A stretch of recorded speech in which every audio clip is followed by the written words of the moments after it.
The word prana, there is no equivalent word in English, but we can say it's the vital energy. That which we call as the life energy is prana. Prana has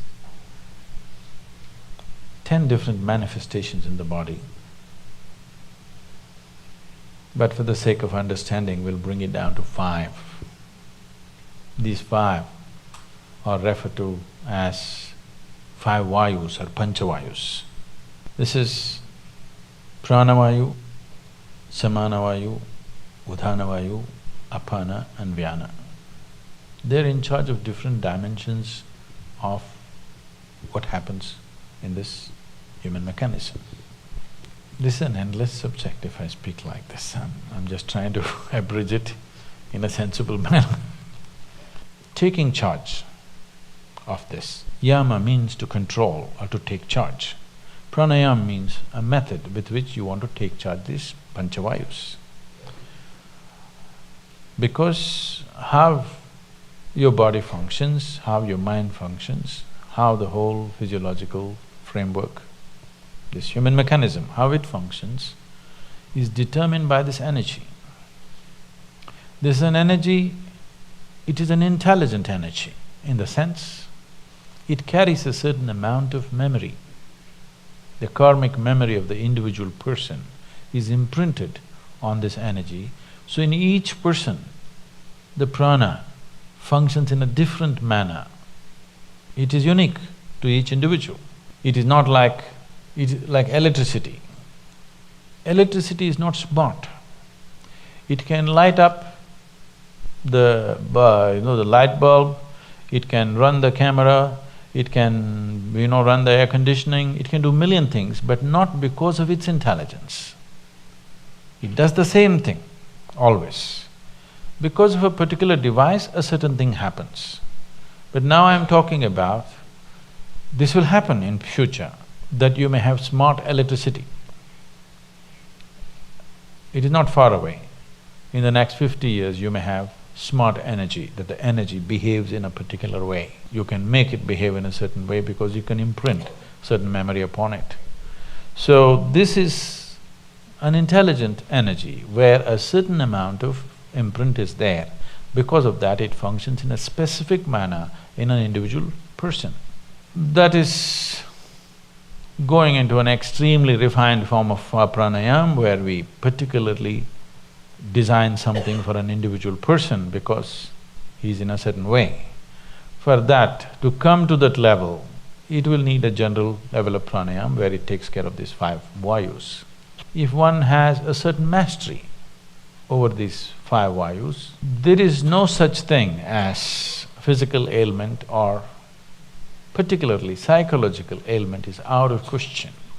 If somebody takes charge of their prana, whatever may be the external atmosphere, whatever influences in terms of reverberations, waves, emotions, other kinds of pressures, doesn't matter what, psychological balance is 100% guaranteed for a person who takes charge of his prana, always.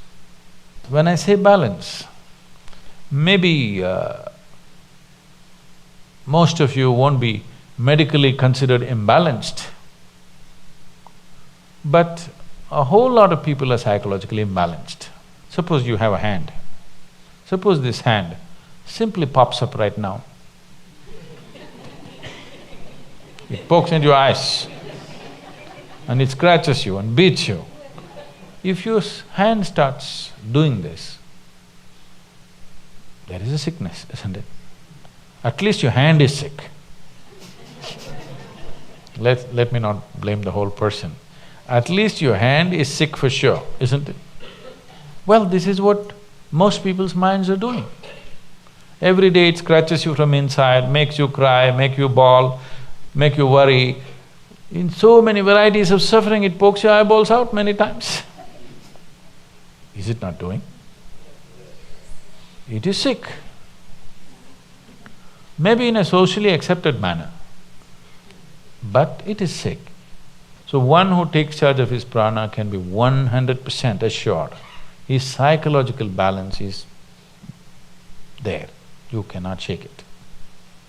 Physiological balance also is there, but physiological ailments may happen due to various reasons.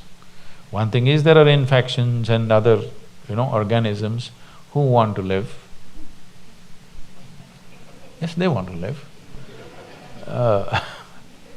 Another thing is variety of chemicals and poisons and stuff we may swallow knowingly, unknowingly, and it can cause things.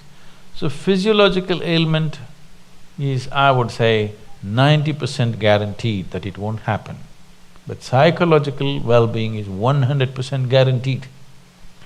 If you're psychologically in an extremely good place, 10% of physiological problems are not even a problem, It's not even a problem. Most of the time, what little things that may happen to the body, that's not the thing. What reaction that happens in your mind is the big thing, isn't it? Yes or no? Yes. So, pranayam means you want to take charge of the vital forces. As I said, they have an intelligence of their own, each one of them. Either during birth, after conception, how they enter the newborn and how they leave the dead. In this, it clearly displays it has an intelligence of its own. One may not notice this unless they become very conscious about these things. It's a world by itself, if you ask me. It takes a certain level of attention. The word attention may not go deep enough. I'm using the word attention because the other words are horribly corrupted.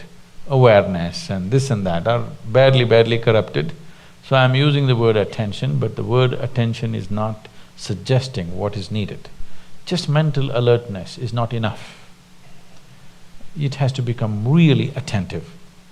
If you make yourself like that, you know how these five are functioning.